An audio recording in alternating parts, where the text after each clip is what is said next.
At ito ang kautusan tungkol sa handog dahil sa pagkakasala, bagay ngang kabanal-banalan.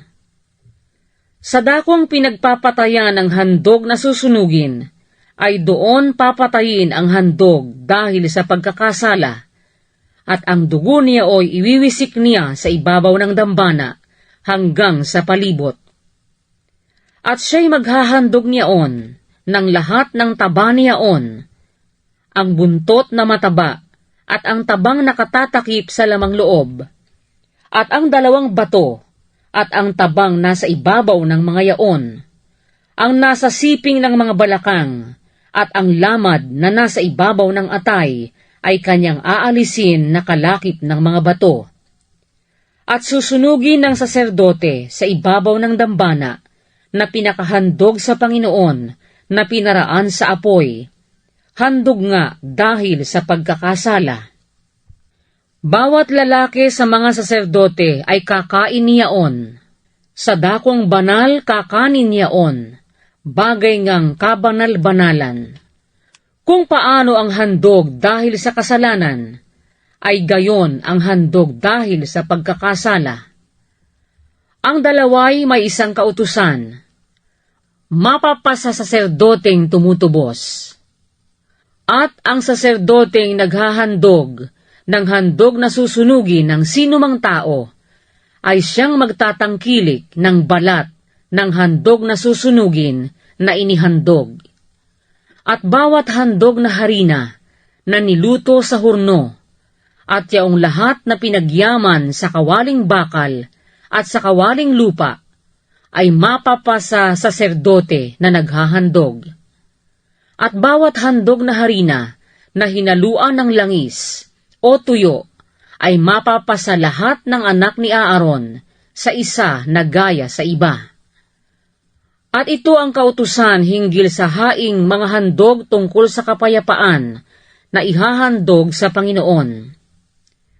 Kung ihahandog niya na pinakapasalamat, ay ihahandog nga niyang kalakip ng haing pasalamat ang mga munting tinapay na walang lebadura na hinaluan ng langis, at ang mga manipis na tinapay na walang lebadura na pinahira ng langis, at ang mainam na harina na munting tinapay na hinaluan ng langis.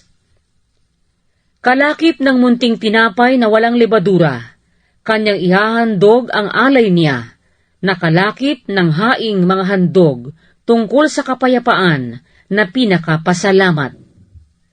At maghahandog ng isa niyaon na kaakbay ng bawat alay na pinakahandog na itinaas sa Panginoon.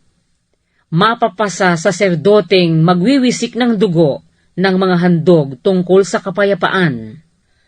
At ang laman ng hain na kanyang mga handog tungkol sa kapayapaan na pinakapasalamat ay kakanin sa kaarawan ng kaniyang pag-aalay.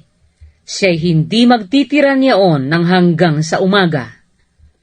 Ngunit kung ang hain ng kanyang alay ay sa pagtupad ng isang panata o kusang handog, ay kanyang makakain sa araw na kanyang ihandog ang kanyang hain, at sa kinaumagahan man ay kanyang makakain ang labis. Datapwat ang lumabi sa laman ng hain hanggang sa ikatlong araw ay susunugin sa apoy. At kung kanin sa ikatlong araw ang anumang bahagi ng laman ng haing kanyang mga handog tungkol sa kapayapaan, ay hindi tatanggapin, at hindi man maipatutungkol doon sa naghahandog niyaon. Aariing kasuklam-suklam, at ang taong kumain niyaon ay magtataglay ng kanyang kasamaan. Ang lamang masagi sa anumang bagay na karumal-dumal ay hindi kakanin. Yaoy susunugin sa apoy. At tungkol sa lamang hindi nahawa, lahat ng taong malinis ay makakakain niyaon. Ngunit ang taong kumain ng laman ng haing mga handog tungkol sa kapayapaan, na ukol sa Panginoon, nataglay niya ang kanyang karumihan, ay ihihiwalay ang taong yaon sa kanyang bayan. At pagka ang sinuman ay nakahipo ng anumang maruming bagay, ng dumi ng tao, o ng hayop na karumal-dumal, o ng alinmang kasuklam-suklam, at kumain ng laman ng haing mga handog tungkol sa kapayapaan na ukol sa Panginoon, ay ihihiwalay ang taong yaon sa kanyang bayan. At sinalita ng Panginoon kay Moises na sinasabi, iyong salitain sa mga anak ni Israel, na sabihin, huwag kayong kakain ng taba ng baka, ng tupa, o ng kambing, at ang taba ng namatay sa kanyang sarili, at ang taba ng nilapa ng ganid ay magagamit sa alinmang kagamitan, ngunit sa anumang paraan ay huwag ninyong kakanin. Sapagkat sino mang kumain ng taba ng hayop na yaon, na inihahandog ng mga tao sa Panginoon, na handog na pinaraan sa apoy, ay ihihiwalay sa kanyang bayan ang taong kumain. At huwag kayong kakain sa anumang paraan ng dugo sa lahat ng inyong tahanan, maging sa ibon o sa hayop. Sino mang taong kumain ng alinmang dugo, ay ihihiwalay sa kanyang bayan ang taong yaon.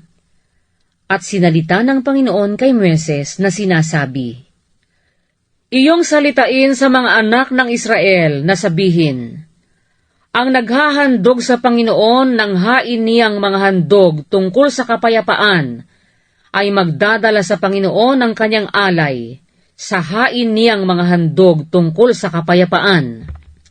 Nadadalhin ang kanyang sariling mga kamay sa Panginoon, ang mga handog na pinaraan sa apoy, ang taba, pati ng dibdib ay dadalhin niya, upang ang dibdib ay alugin na pinakahandog na inalog sa harap ng Panginoon. At susunugin ng saserdote ang taba sa ibabaw ng dambana. Datapwat ang dibdib ay mapapasa kay Aaron at sa kanyang mga anak. At ibibigay ninyo sa saserdote na pinakahandog na itinaas ang hitang kanan sa mga haing inyong mga handog tungkol sa kapayapaan. Iyaong sa mga anak ni Aaron na naghahandog ng dugo ng mga handog tungkol sa kapayapaan at ng taba, ay mapapasa kanya ang kanang hita na pinakabahagi niya. Sapagkat aking kinuha sa mga anak ni Israel, sa kanilang mga haing mga handog tungkol sa kapayapaan, ang dibdib na inalog at ang hitang itinaas, at aking ibinigay kay Aaron na saserdote at sa kanyang mga anak, na karampatang bahagi nila magpakailanman sa ganang mga anak ni Israel. Ito ang nauukol sa pahid na langis ni Aaron, at sa pahid na langis ng kanyang mga anak, sa mga handog na pinaraan sa apoy sa Panginoon, sa araw na iniharap sila, upang mga siwa sa Panginoon sa katungkulang saserdote, na iniyutos ng Panginoon sa kanila'y ibigay para sa mga anak ni Israel sa araw na kanyang pinahiran sila. Karampatang bahagi nga nila magpakailanman sa buong panahon ng kanilang lahi. Ito ang kautusan tungkol sa handog na susunugin, sa handog na harina, sa handog dahil sa kasalanan, at sa handog dahil sa pagkakasala, at sa pagtatalaga, at sa haing mga handog tungkol sa kapayapaan, na iniyutos ng Panginoon kay Moises sa bundok ng Sinai, ng araw na iniyutos sa mga anak ni Israel na kanilang ihandog ang kanilang mga alay sa Panginoon sa ilang ng Sinai.